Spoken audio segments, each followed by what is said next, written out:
Do you ever feel like your mind makes things harder than they need to be? Like even on quiet days, it finds something to fix or worry about. It's strange, isn't it? How the calm never lasts long before the noise starts again. Maybe there's a reason for that.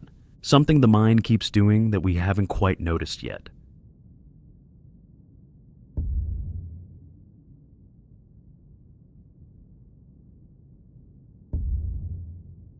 We spend so much of life trying to fix ourselves, to stop overthinking, to silence the noise, to finally feel normal. But what if the mind isn't broken? What if the noise is the system? What if the mind creates problems? Not to destroy us, but to stay alive. Perhaps every anxiety, every obsessive loop is the mind's way of keeping its engine warm. It needs friction, the same way a fire needs oxygen.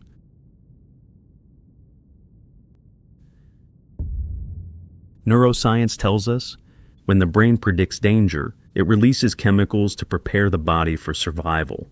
But if there's no real threat, it starts to invent one, because stillness feels like death to an organ built for motion. It hunts for problems the way a compass hunts for north. That's why we scroll, worry, rehearse conversations we'll never have. It's not failure, it's activity. And activity is proof of existence. We mistake tension for purpose. The unfinished story, the unsolved problem. These give us identity. The moment peace arrives, the ego whispers, "This can't be it." And so, the cycle renews. The hunt for a new fix, a new self to improve, a new mountain to climb. Maybe that's why boredom feels unbearable. It's not emptiness, it's withdrawal. The mind detoxing from its favorite drug, problem making.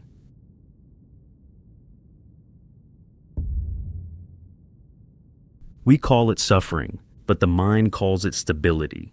Pain is predictable, peace is not.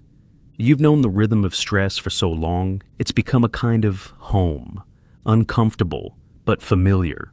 And the familiar to the mind always feels safer than the unknown.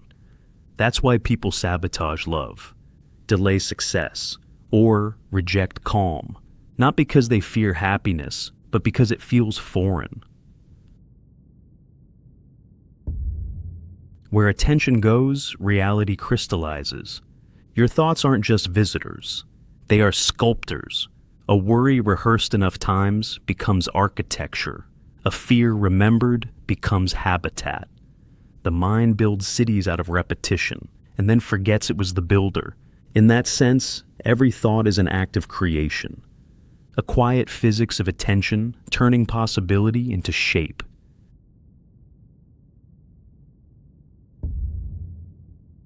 In the lab, rats press levers that release pleasure.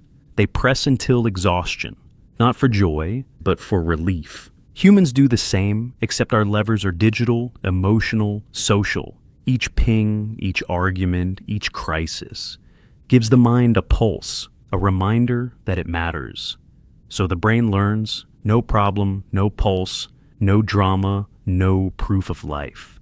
And so we scroll for pain disguised as purpose. We refresh for meaning disguised as noise.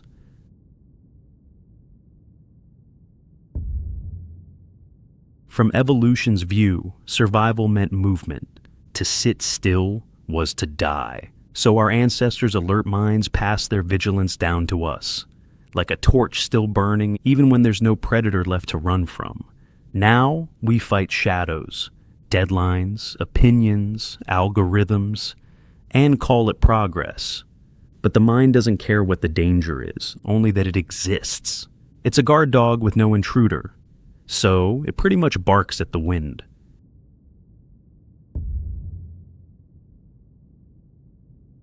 So what happens when the mind finally sees this pattern? When it realizes that the problem it fears is the proof it craves? Sometimes awareness itself breaks the spell, like light entering a dream. You can't force the mind to stop searching, but you can watch it search. You can hold the chaos without believing it's you. That is the small revolution. Not silence, but recognition.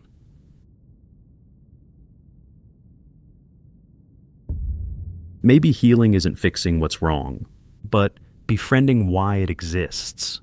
The anxious mind, the restless thought, they are survival songs, echoes of a creature that once had to stay alert to live. You are not broken. You are overprotected, loved too fiercely, by a nervous system that refuses to rest. And when you think it sincerely, something loosens, not as surrender, but as understanding.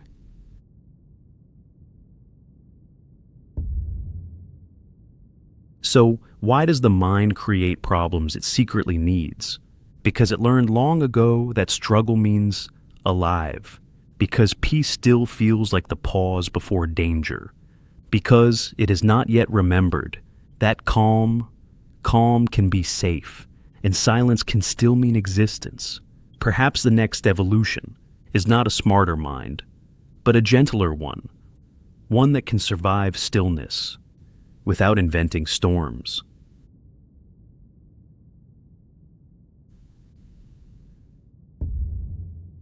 So, maybe that's the hidden wisdom in every overthinking night, every restless morning. Your mind is not attacking you. It's simply afraid of disappearing. And the moment you see that, truly see it, you give it what it's been fighting for all along: safety. Maybe peace was never the absence of thought at all, but through understanding. And in that moment, the mind doesn't stop thinking. It simply learns how to rest between thoughts.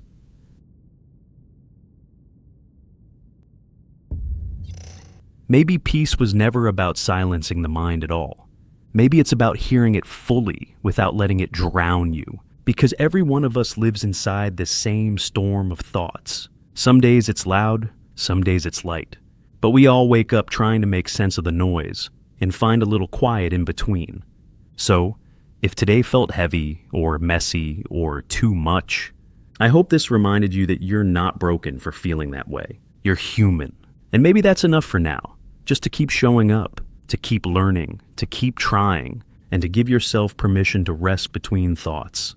And wherever you are tonight, I hope your mind finds that little space to breathe,